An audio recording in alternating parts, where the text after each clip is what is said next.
In the brutal theater of war, innovation is often born from desperation. But every so often, a weapon emerges that even the victors come to fear. This story begins in the final years of the 19th century, an era where empires competed not only for land but for technological supremacy. The world's greatest powers, Britain, Germany, France, and Russia, were locked in an arms race. Rifles became faster, artillery became deadlier.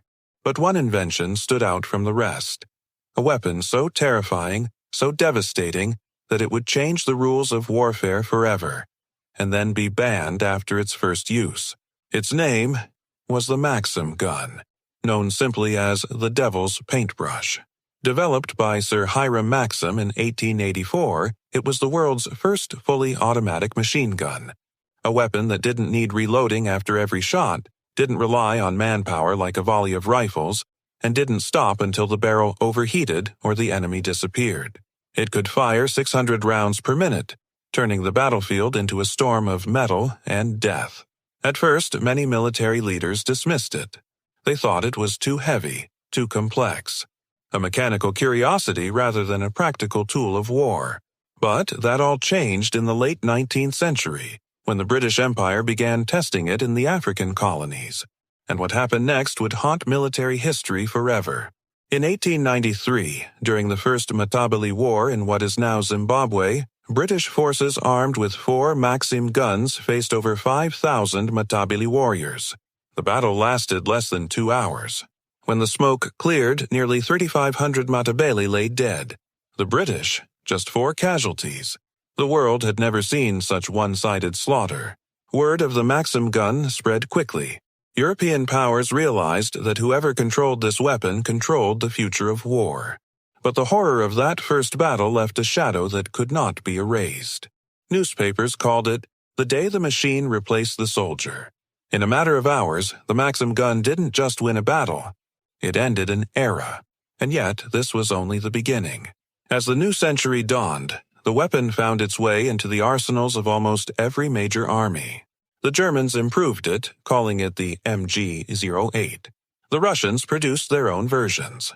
The French, the Americans, everyone wanted it.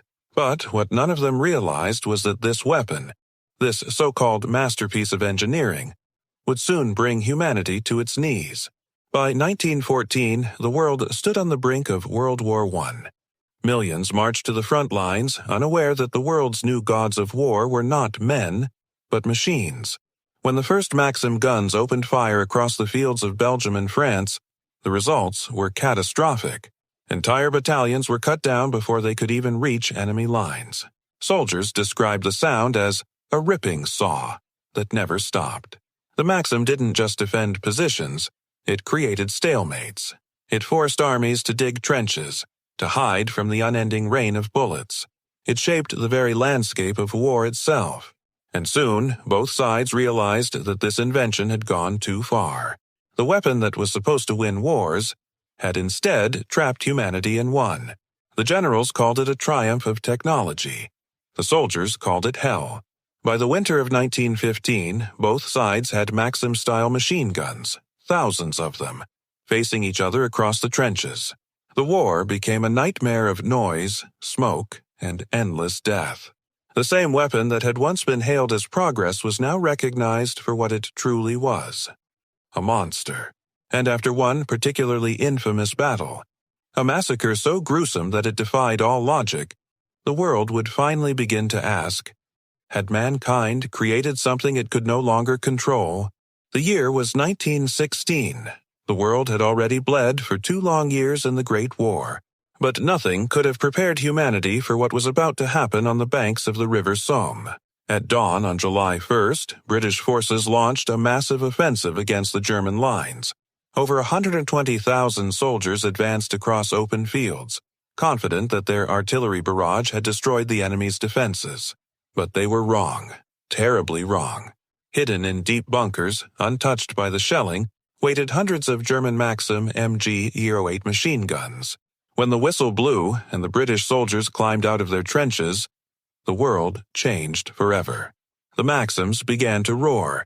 An unstoppable mechanical scream tore through the morning fog. In the first 20 minutes, tens of thousands of men were mowed down, cut apart before they even reached halfway. It was a scene so horrifying that survivors later said the air trembled with bullets. By the end of that single day, 57,000 British soldiers were killed or wounded. The worst day in Britain's entire military history. The weapon that had once been celebrated as a miracle of science had become a symbol of inhumanity. Across Europe, generals began to realize the truth. The machine gun had changed war forever, and not for the better. No strategy could outsmart it. No courage could overcome it. Men could no longer fight machines, only die before them. The fields of France turned into wastelands of mud, corpses, and rusted metal. Every attempt to charge across no man's land ended the same way, in rivers of blood. One French commander said, "We are not fighting an army. We are fighting death itself." And soon the outcry began. Human rights groups, journalists, and even soldiers demanded a ban on such weapons. They called it the devil's invention. International leaders began to debate whether this weapon should exist at all. A conversation that would echo for decades. Because when the Maxim gun fired, it didn't just kill men, it killed hope. After the war ended in 1918, the world counted the cost. Over 16 million lives lost. Many of them to the unending fire of machine guns. Nations swore they would never let it happen again. In 1925, the Geneva Protocol was introduced, not specifically banning the Maxim gun, but marking the first serious attempt to limit weapons of mass destruction and ban inhumane methods of war. The Maxim itself was eventually retired from most armies. But the damage was done. It had already inspired newer, faster, and deadlier descendants. The Browning, the Vickers, the MG42, each more efficient than the last. The monster had evolved. And though the original Maxim was never used again on such a scale, its legacy lived on in every automatic weapon that followed. Even today, the very idea of a single man controlling the power to kill hundreds in seconds traces back to that one invention. That one battle that changed history forever. But here's the twist most people don't know. Hiram Maxim, the inventor himself, never intended his gun to cause such horror. In his later years, he reportedly grew reclusive and bitter. He once said, "If I had known the terrible effects my invention would have on mankind, I would have rather cut off my right hand." A genius who created something too powerful, and then lived long enough to regret it. The Maxim gun was not just a weapon. It was a warning. A warning that when technology races ahead of humanity's conscience, the result is always tragedy. It was banned not by law, but by the sheer terror it unleashed, a weapon so powerful the world agreed. Never again. When the smoke of World War I finally cleared, the world was left staring at its own reflection, scarred, shaken, and terrified. The trenches were silent now, but beneath that silence, the shadow of one invention still loomed. The Maxim gun, the first true machine gun. Soldiers who survived called it the devil's paintbrush, because when it fired, it painted the earth red. The world swore it would never see such slaughter again. But history doesn't listen to promises. In the 1920s and 30s, while nations were rebuilding, military scientists were quietly working in laboratories, trying to perfect what Maxim had begun. They studied how his design could be made lighter, faster, deadlier. By the time the world stumbled into World War II, the children of Maxim's invention had grown up, and they were monsters. The German MG-34 and MG-42, often called Hitler's buzzsaw, could fire 1,200 rounds per minute. The same horrifying concept that had mowed down men at the Somme was now perfected into a portable death machine. Across the ocean, the Browning M19T19 and the Vickers gun became the backbone of Allied firepower. Every army, every side had now embraced the weapon they once swore never to use again. But something had changed. Not just in the design, but in philosophy. Generals no longer saw machine guns as defensive tools. They saw them as the heart of modern warfare. Infantry tactics evolved around suppressive fire. Tanks were built to move under the protection of machine guns. Fighter planes carried them into the skies. War was no longer about bravery. It was about volume. how many bullets you could unleash before the enemy even blinked. And this evolution didn't stop there. By the Vietnam War, the principles of Maxim's gun had transformed into weapons like the M60, the pig, as soldiers called it. It could spit out hundreds of rounds from helicopters, tearing through the jungle canopy like thunder. On the other side, guerrilla fighters used Soviet PKM machine guns, proof that the devil's paintbrush had spread to every corner of the world. The Maxim spirit haunted every battlefield, every conflict, every dusty road where men crouched behind cover, praying for silence. Even modern drones and automated gun systems still echo his design. A cold mechanism that calculates, targets, and destroys with precision. One simple idea had changed the fate of war forever. Let the machine do the killing. But here's the cruel irony. For all its efficiency, the machine gun did not end wars. It multiplied them. It gave nations confidence to fight longer, harder, believing that technology could replace humanity. The psychological effect was just as devastating. Soldiers no longer looked their enemies in the eyes. They no longer fought man to man, only through the rhythm of a trigger and the metallic scream of bullets. The distance between killer and victim had grown infinite. And yet, through all of this, the original Maxim gun, that heavy, water-cooled beast from 1884, remained in museums, gathering dust. A relic, a warning, a silent witness to everything it had created. In 1945, when Germany finally fell, Allied troops entered the ruins of Berlin and found something haunting. Old Maxim guns, still mounted in defensive positions, used until the very last days of the war. 40 years after its invention, the weapon that had once shocked the world was still killing, still doing exactly what it was built to do. The lesson was clear, but humanity wasn't listening. Every nation wanted the next best weapon, something faster, something unstoppable, something even more terrifying than the Maxim.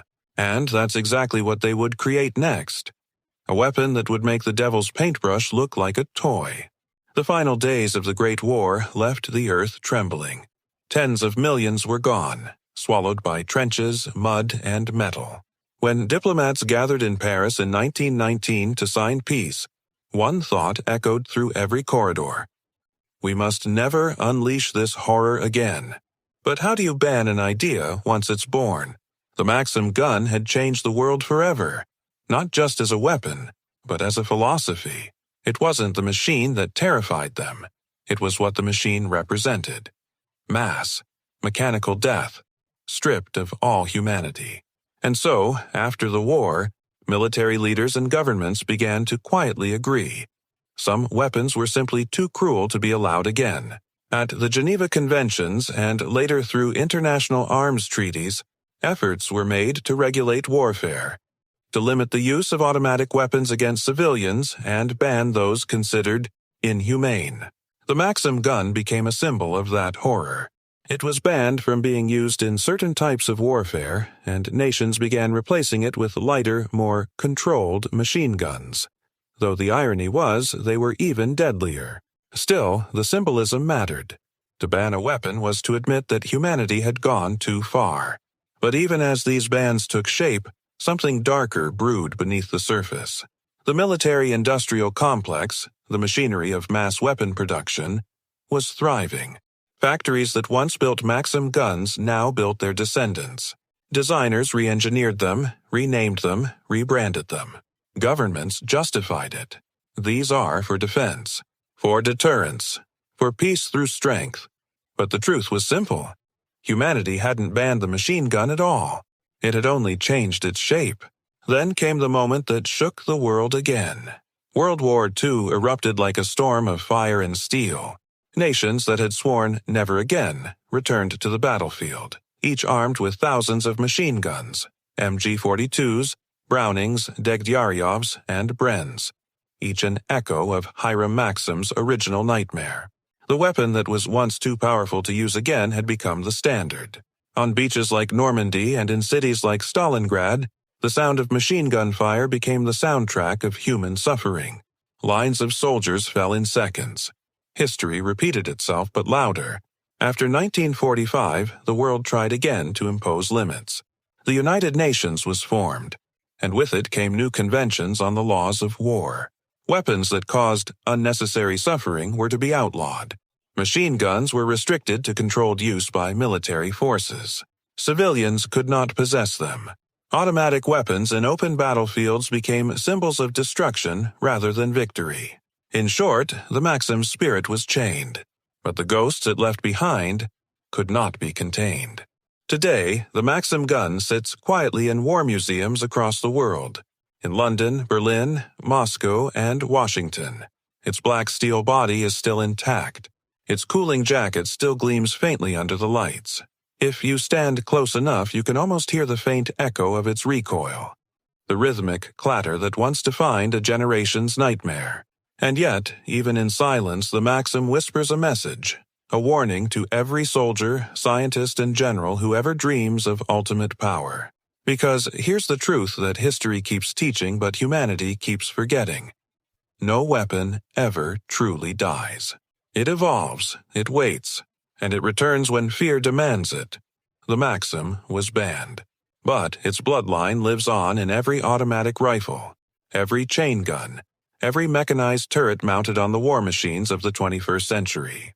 From Afghanistan to Ukraine, from Syria to Sudan, the rhythm of the devil's paintbrush still echoes. We might no longer call it the Maxim, but its design, its soul, still defines the modern battlefield. So when historians say, the weapon so powerful it was banned after one battle, they're not talking about metal. They're talking about humanity's memory, our brief moment of horror before we forget again. And the next time we hear that mechanical roar in the distance, we'll remember, for a moment, why it was banned in the first place.